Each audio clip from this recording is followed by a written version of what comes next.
Hello दोस्तों, techno दुनिया में आप सभी का बहुत बहुत स्वागत है। दोस्तों कैसे हो? उम्मीद है आप सब लोग अच्छे होंगे। दोस्तों आज इस वीडियो में मैं आप लोगों को बताने वाला हूं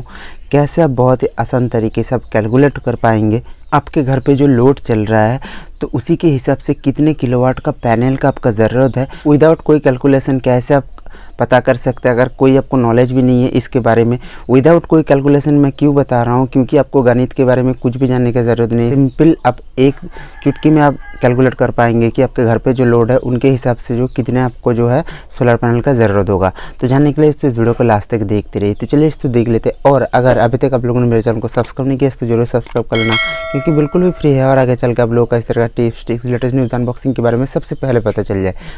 दोस्तों दिन भर पे मेरे वीडियो पे नीचे बहुत ज़्यादा कमेंट आते हैं कि हमके घर पे कितना किलोवाट का सोलर पैनल का ज़रूरत होगा, उसको कैसे हमको पता चलेगा। तो देखिए इसके लिए बहुत सारा कैलकुलेशन अभी भी बहुत लोग करते हैं, जैसे करके कि उनके घर पे जो कितना चीज़ें चल रहा है उसका लोड क्या है उसके हिसाब से, और कभी आपका जो मीटर का यूनिट है उसके हिसाब से, कभी जो है बिल कितना आता है उसके हिसाब से। पर दोस्तों मैं आपको बताना चाहता हूँ कि सिंपल सा फॉर्मूला जो अब भी कर पाएंगे, कोई भी गणित का कैलकुलेशन का ज़रूरत नहीं है। सिंपल भाषा में आपको मैं बताना चाहता हूँ, अगर अब जहाँ पे आपका घर है उसी का लोकेलिटी में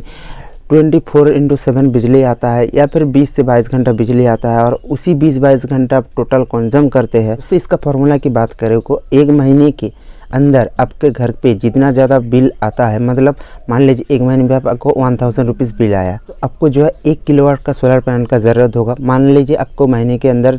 एक महीने की बात कर रहा हूँ, 3000 रुपीज़ बिल आया, तो इलेक्ट्रिसिटी बिल जितना आया है सिंपल विदाउट आप आंख बंद करके कोई भी कैलकुलेशन को छोड़ के आप सिंपल जो है 3 किलोवाट का पैनल को आप लगा सकते हैं। ठीक है, उसके बाद 10,000 बिल आ रहा है तो 10 किलोवाट का सोलर पैनल को आपको इस्तेमाल करना पड़ेगा। ठीक है, इस सिंपल सा फॉर्मूला है। पर बात आता है वहाँ पे जहाँ पे दोस्तों वो 24/7 बिजली नहीं रहता, 20-22 घंटा भी नहीं रहता, कम टाइम पे जो वहाँ पे बिजली घर पे आता है और उसके बाद चला जाता है, उसी के टाइम पे आपको जो कैलकुलेशन करने का ज़रूरत है। तो किस तरह से आप कैलकुलेशन करेंगे वो मैं आपको बता देता हूँ। वहाँ पे दोस्तों ऑल टाइम बिजली नहीं रहता, उसी के हिसाब के दोस्तों ये जो कैलकुलेशन है आपको वहाँ पे काम नहीं करेगा। ठीक है, तो आपको सिंपल सा फॉर्मूला आपको क्या करना पड़ेगा कि जैसे करके मान लीजिए आपके घर पे जो पंखा चल रहा है, मान लीजिए 4 से 5 पंखा चल रहा था, ऑल टाइम घर पे जो है 5-6 पंखा होता ही है, तो मैं 6 पंखा मान के चलता हूँ, तो 80 वाट लेके चलते हैं उसको 6 पंखे को, तो लगभग जो है आपको वहाँ पे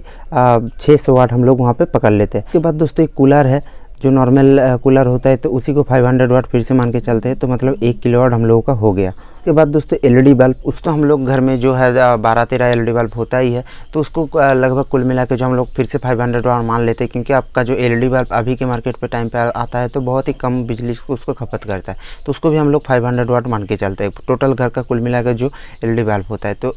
1.5 किलोवाट हम लोगों का हो गया। वहाँ पे पानी का जो मोटर है सबमर्सिबल, तो सिंपल हम लोग घर पे जो 1 HP का होता है तो उसको 1 HP मान के चलते हैं, तो उसमें क्या होता है कि हम लोग को 1 HP होगा, तो 2 किलो 500 वाट तक वहाँ पे हम लोग का हो गया। उसके बाद रेफ्रिजरेटर है, तो रेफ्रिजरेटर को हम लोग सिंपल मान के चलते हैं कि 350 से 400 वाट, तो उसको भी हम लोग 500 वाट मान के चलते हैं, तो वहाँ पे हम लोग का 3 किलोवाट हो गया।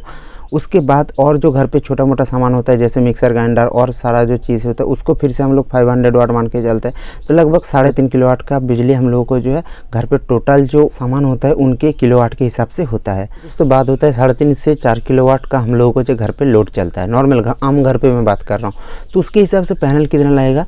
5 किलोवाट पैनल का आपका ज़रूरत है। क्यों मैं 5 किलोवाट का बता रहा हूँ, तो और से 1-1.5 किलोवाट क्यों मैं ज़्यादा बता रहा हूँ, क्योंकि आज जो है आप कुछ और चीज़ें ले के चलाते हो, कुछ कल और चीज़ मार्केट से परचेज करके लेके आते हो, मतलब सामान जो है इलेक्ट्रिक गैजेट जो है, तो इसके लिए थोड़ा सा वाट ज़्यादा करके देते हैं, लेके हम लोग चलते हैं। और उसके बाद और एक भी चीज़ होता है, जैसे करके हम लोग 5 किलोवाट पैनल से हर टाइम 5 किलोवाट जो है प्रोड्यूस नहीं कर पाते सोलर पैनल से जो बिजली, क्योंकि जो है बहुत कुछ चीज़ें के ऊपर डिपेंड करता है, तो उसके लिए मैं ऑलरेडी वीडियो बना चुका हूँ, जो धूप का रोशनी किस तरह से है, कौन सा मौसम चल रहा है, तो उसी के हिसाब से, इसलिए 3.5-4 किलोवाट में आपको जो है लोड के हिसाब से 5 किलोवाट का पैनल का आपको ज़रूरत होगा। इस सिंपल सीधी सी गणित में बता देता हूँ, जहाँ पे पहले बता दिया, जहाँ पे 24 घंटा बिजली रहता है तो उसके हिसाब से क्या फार्मूला, और आपको वहाँ पे बिजली आते जाते हैं इमरजेंसी टाइम पे, तो कुछ इस तरह से जो आपको फार्मूला निकालना चाहिए। और यहीं पे दोस्तों अगर आपके वहाँ पे बिजली जाता है और आपको जो बैटरी बैकअप ज़्यादा मिलना चाहते हैं और घर का लोड को भी चलाना चाहते हैं, तो सिंपल आप क्या कीजिए कि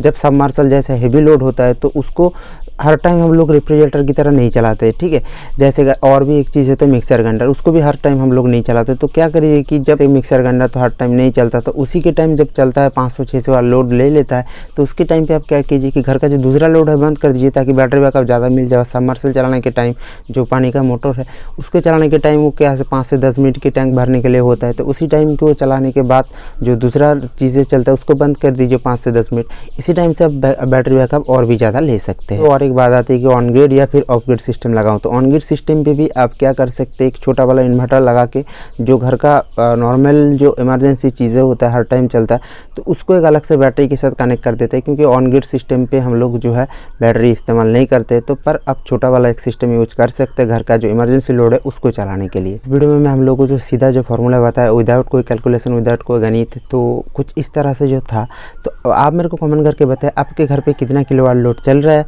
और वीडियो कैसा लगा वो भी कमेंट करके बात कर सकते। कुछ डाउट सवाल है तो वो भी पूछ सकते। वीडियो अच्छा लगे तो लाइक कर देना, दोस्तों के साथ भी शेयर कर देना। तो थैंक यू दोस्तों वीडियो को पूरा देखने के लिए। Have a good day, bye.